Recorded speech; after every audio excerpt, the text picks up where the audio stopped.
Ассаламу алейкум туғандар. Назарыңыздарда Базар жоқ каналы. Базар жоқ каналы бүгін Қашқабар айылында туғандар. Ошол айылда көрүп турганыңыздардай 2 этаж сонун үй сатылып тұр. Ошол жөнүндө сиздерге маалымат берейин дегем. Так. Азыр бул айылдын жайгашкан жерин сиздерге айта кетейин. Қашқабар айылы Бишкектин түштүк батыш тарабында, түштүк-батыш тарабында. Тец 2ден где-то 2 километр өйдө, село жалдан ылдый жакта жайгашкан. Үйүбүз 2 этаж, 100% кирпич менен бүтүрүлгөн тугандар. Үйдүн узуну 12 метр, туурасы 9 метр. Бул үйүбүз 7 сотук жерде жайгашкан. Так, азыр биринчи үйдүн ички жагын тааныштырып, андан соң сырткы жагына тааныштырабыз тугандар. Анда эмесе үйдүн ички тарабына кеттик биз. Анда үйүбүзгө карай кирсек. Так, киргенде ондай лестницалар менен чыгабыз тугандар. Киргенде эле 2ге 2, узун туурасы 2ге 2 комната жайгашкан, бут чечкени. Андан кийин тууру жагыбызда бүт элек душ, туалеттин местасы бар экен. Бул жагыбыз 6 метр квадрат. Жана айтканыбыздай эле үйүбүздүн ичи пока толук түрдө бүтө элек. Ушундай көрүнүштө тугандар. Так, паровой отопление бардык жака жеткизилген, бардык бөлмөлөрдө бар. Так, андан соң кирген бут чечкен жерден оңго кайрылып киргенде, бул жактан холл башталат тугандар. Холл, коридор.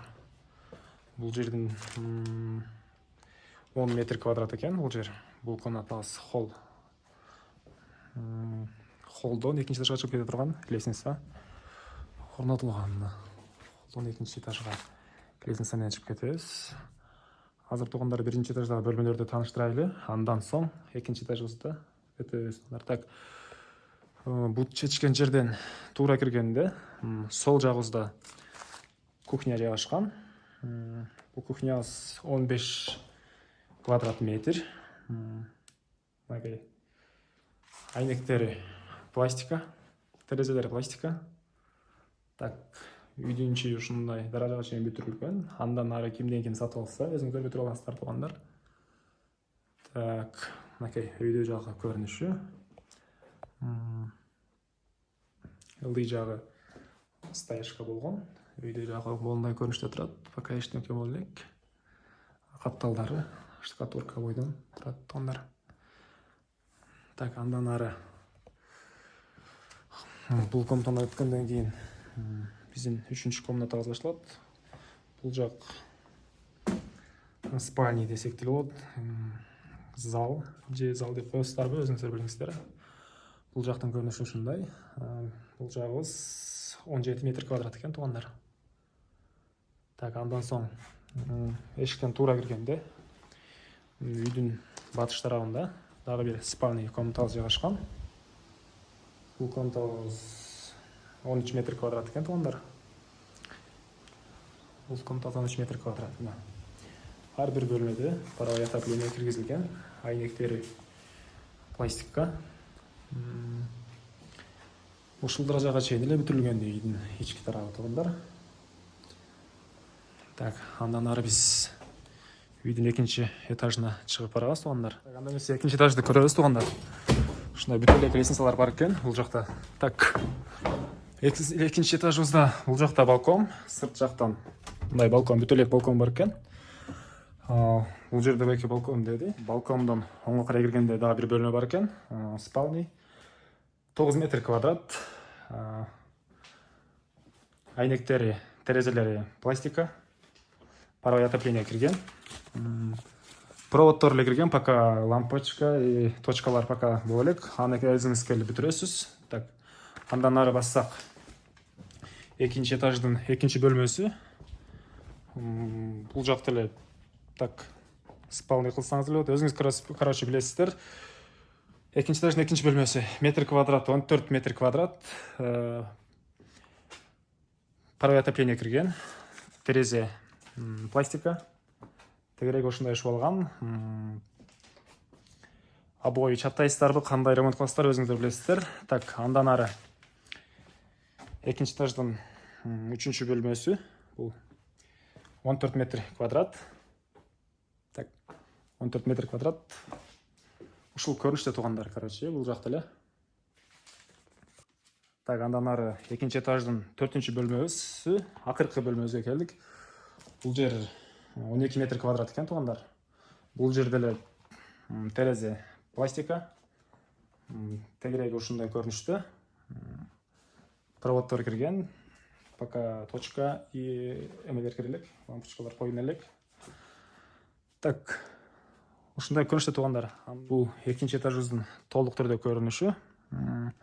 Бул экинчи этаждан биринчи этаждын көрүнүшү туугандар. Так, үйүбүздө $70,000 деп атышат. Серьезный клиенттер менен сүйлөшүүлөр болот туугандар. Андыктан сүйлөшүңүздөр, чалып, номери бул экранда, жана описанияда калтырабыз номерини бул үйдүн. Азыр үйдүн сырт жагын бир сыйрап кайра тааныштыра кетели. Так, туугандар, бул үйүбүздө 8 бөлмөнөн сырткары дагы бир подвалыбыз бар. Подвал өзү 4 бөлмөнөн турат. Так, бул подвалыбыздын кире бериш жери. Подвалга кире бергенде эле мондай. Так, эмне деп койсок, ушундай бөлмөсү бар киргенде эле. Бул бөлмөбүз 30 квадрат метр экен. Ошол эле бөлмөнүн оңго карай киргенде дагы бир бөлмө жайгашкан. Бул 10 квадрат метр. Бул жакта пара отоплениянын печкасы жайгашкан. Ушул жерден үйдүн бардык жери жылый туугандар. Так, андан ары дагы бир бөлмө 10 квадрат метр. И подвалдын 4-чү бөлмөсү 8 квадрат метр. 3-чү бөлмө, 4-чү бөлмө туугандар. Так. Бул жагы менен үйдүн ички тарабына чыгып кетсеңиздер болот. Бул жагы менен сыртка чыгып кетсеңиздер болот. Подвалда 2 эшиги бар туугандар. Так, андан ары улантабыз. Так, туугандар, видеонун башында үйүбүз 7 сотук жерде жайгашкан деп айттык. Бул үйүбүздүн батыш жагындагы жердин бөлүгү. Бул жагы ажаткана. Бул жерде бир контейнер жайгашкан. Бул контейнерди үйдүн ээси склад катары колдонот экен. Эгер сиз ушул үйдү сатып алсаңыз, бул контейнер сизде калат туугандар. Так, дагы бир жолу эскерте кетейин. Үйүбүз $70,000 деп айтылып атат. Бирок кимден ким серьезный клиент болсо, сүйлөшүүлөр болот туугандар. Ээсинин номерини экранда калтырам, жана описанияда болот. Кимден ким алгысы келсе, кайрылыңыздар туугандар. Биздин чыгарылыш соңуна жетти. Видеонун катачылыктары болсо комментарийне жазып, кимден ким подписаться болбогон болсо, подписаться баскычын басып кетиңиздер. Видео жаккан болсо, лайкты басып коюңуздар туугандар. Анда эмесе кийинки чыгарылышка чейин саламатта калыңыздар.